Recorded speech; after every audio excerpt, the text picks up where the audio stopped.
কোরআনুল কারীম আল্লাহ সৃষ্টি নাযিল করেছে সব মানুষের জন্য।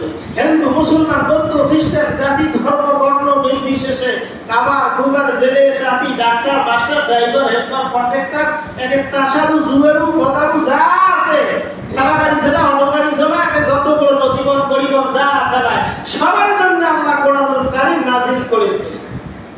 এটা শুধু করে হুজুরের জন্য নয়, খতিব সাহেবের জন্য নয়, সভাপতির জন্য নয়, সেক্রেটারির জন্য নয়, এটা কি সব মানুষের জন্য, কোন দলীয় জিনিস এটা নয়। একটাই দল হিজবুল্লাহ। আল্লাহ রাব্বুল আলামিন বলছে মানুষ নামে যারা জন্মগ্রহণ করেছে সব মানুষের জন্য আমি আল্লাহ কোরআনুল কারীম নাযিল করলাম। সুবহানাল্লাহ বলেন। তাহলে দেখেন না, একটু সোশ্যাল মিডিয়া দেখেন না। আমার কথা হলো, যে ব্যক্তি অপরাধ করবে অপরাধটাকে যাচাই বাছাই এর পরে তদন্ত করে যদি সঠিক হয় তাদেরকে সঠিক বিচারের আওতায় নেওয়া দরকার।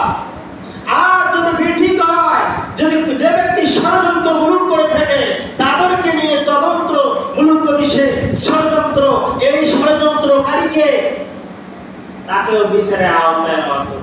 এটি হলো কাজ। কিসের? এর দুর্নাম ও দুর্নাম। ভুল কার হয়? তো মানুষের হয়। সবাই মানুষ, মানে মানুষ তো ভুলের মধ্যে নয়। তো যাই হোক, তো ভুল করছে আর বলিয়ে বাকি বাপরে বাপ, দলের মধ্যে একজন দল দোষ করলে সব দলের মানুষগুলোর দোষ নাকি দল। তারপরে যদি একদম টুহিয়ারা দোষ করে সব টুহিয়ারারে দোষ। টুহিয়ারাদের আরো তো একটু বেশি দোষ বাবা, আমরা বলিয়ে লাভ নাই। টুহিয়ারা জোরে খেলেও দোষ, আসতে গেলেও দোষ, এটা তো আছেই। আছে। এর আগে একদিন আসবে লাগছি, একাই তো গাড়ি আসবে, হুজুর এত জোরে গাড়ি চালাইছে কে হুজুর? তো দাওয়া টাওয়া আছে নাকি? সর্বনাশ, আমি তো গাড়ি আসতে চলাই বাবা। হ্যাঁ, দেখেন ধারণাটা কি। আর যদি আসতে চলা একটু দেরি করতে, হুজুর কি ব্যাপার আজকে এখনো 4 দোকানের মধ্যে চা খাওয়া লাগছে, খাওয়াটাও বেশি হয়েছে নাকি? বেশ কেন তাতে বুঝলাম জোরে গেলেও দোষ, আসতে গেলেও দোষ। আমি আমার এই লোকগুলা কি বলি জানেন?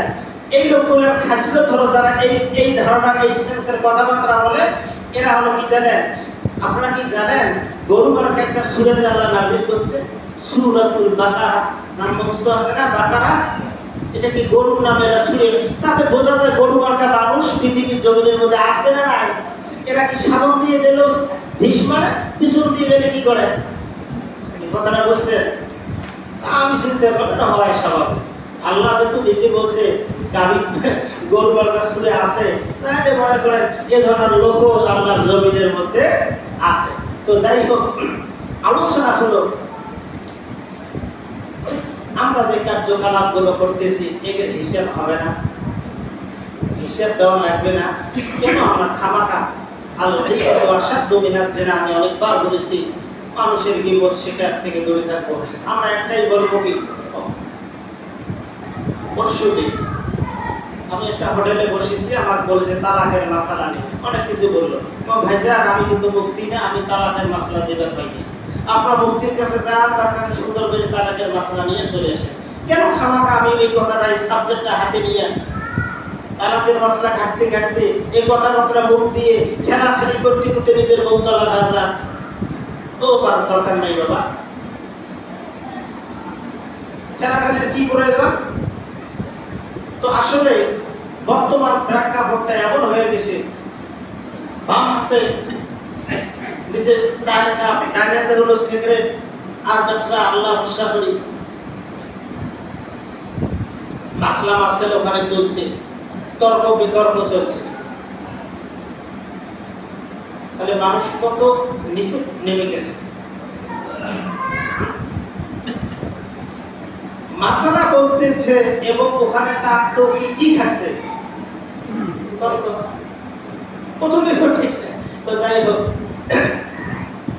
একথা বলে বলতে চাই না, বলতে চাই আমি আমরা যা কর্ম করি এদের হিসাব হবে না। হিসাব দেওয়া কি হিসাব দেব?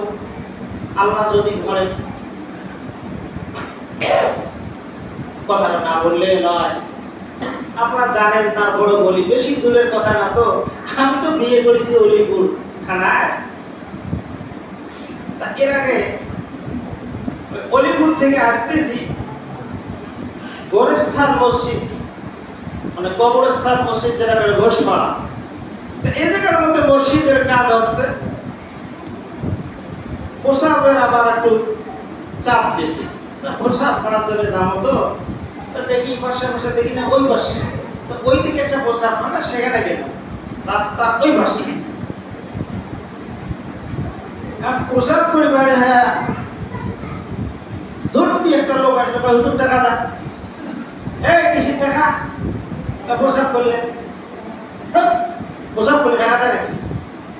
সেটা হয়তো দেওয়া লাগবে, কয় টাকা? 10 টাকা।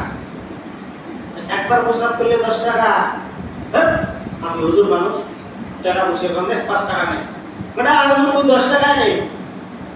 যদি হোমিওপ্যাথির ঘোড়া যদি 2 ঘোড়া ভরে তাও 10 টাকা।